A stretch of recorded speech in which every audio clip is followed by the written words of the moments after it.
I think of multiple and diverse sources of problems. There's things like piracy, the growth of regional terrorist networks, transboundary problems like climate change and public health. But amidst all of that, I think probably the key challenge that unites all of those things is for the Asia-Pacific to find a sense of unity and a sense of identity amongst its very, very disparate and diverse agents, such that there can be more united and more collective action in response to the range of problems that are being faced. If current resource consumption patterns persist, I think the key issue there is really that I'm not sure current resource consumption patterns can persist.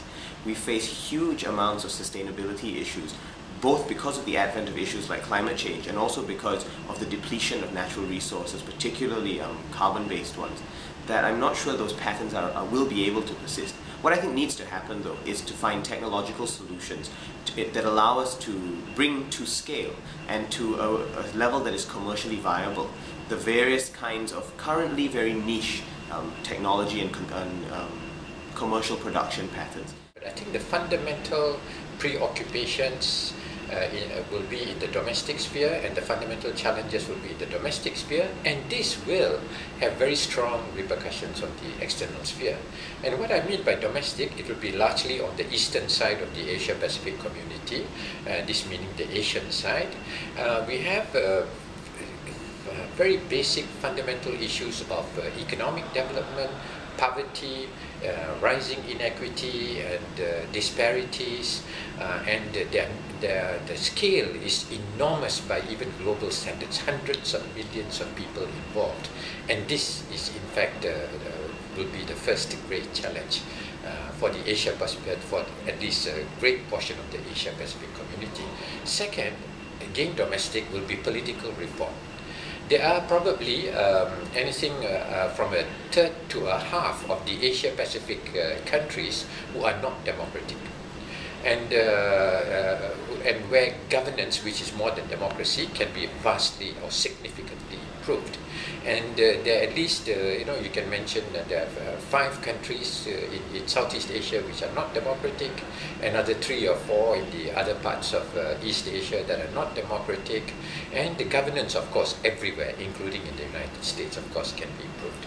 Now, moving on to the external sphere, I think the greatest challenge facing the Asia-Pacific community is this dynamic situation we have been in the last 20 years, will be in the next 20, 30 years, rising powers versus powers that are relatively on the decline, and how they manage these relations, and how we turn it towards productive, constructive means rather than negative rivalries and increasing antagonisms which will undermine cooperation. Number 1, security challenges. Number 2, the effects of climate change. And number 3, food security. Number 4 is a growing population. They can be best addressed by, first and foremost, developing countries adjusting their governance mechanisms and their response mechanisms in order to address the issues of poverty, lack of education, and giving social services and safety nets to their people so that the internal issues in their countries may be best addressed.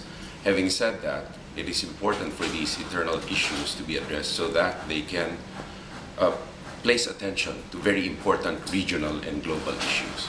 Now, for security challenges and climate change, they are best addressed globally. China's growing naval power and maritime claims are a matter of concern for countries like the Philippines, who are co-claimants of certain areas of the South China Sea. Its growing naval power has brought about some concern because of the fact that it has not made its military intentions known, and so transparency with respect to their military policy is a condition that we want to see, that they articulate what their aims are, what their goals are, and what they intend to do in the area in the future. Well, I think the greatest challenge this region, the Asia-Pacific region, facing at this moment is how to ensure and maintain peace and stability. that which has provided kind of a condition and circumstances, environment for the prosperity and the development this region has enjoyed in the past 2 decades. There are, of course, several different views how to address them. For me, the most important thing is that we have to strengthen between states, I think, a more political dialogue based on equality and mutual respect. Economically, certainly there are a lot of things we can do, but more, I guess, economic cooperation and a kind of common development based on mutual benefit, which is very important. That is also, I think, one part of the reason why this region has been so successful. And the last point I would make is that a kind of dialogue between culture and given the sort of diversity of this region, this is also very much important. I'd say that it's a region of extreme contrasts that need to be reconciled. It's the emerging economic powerhouse of the world, but at the same time it is also the region that harbors the largest number of people living in poverty. That is an example. Another example of the kind of contradictions that will have to be addressed is this is a region that has all the major powers in the world, except perhaps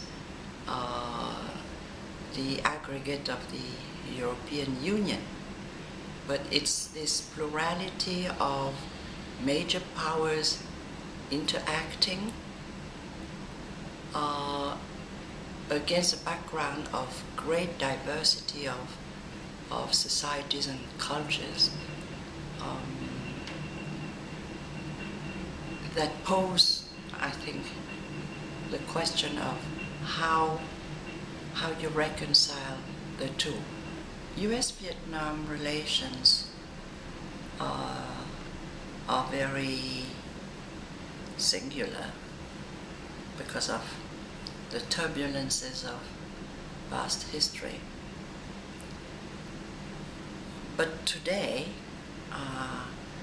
now that relations have been normalized and vastly improved, trade has increased many-fold to the point that the US is one of the top trade partners of Vietnam. What is singular about it is that it's taken a rather short time.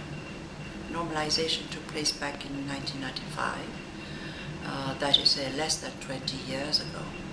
And when we see the ground that has been covered, I think that those relations, those ties have moved very fast.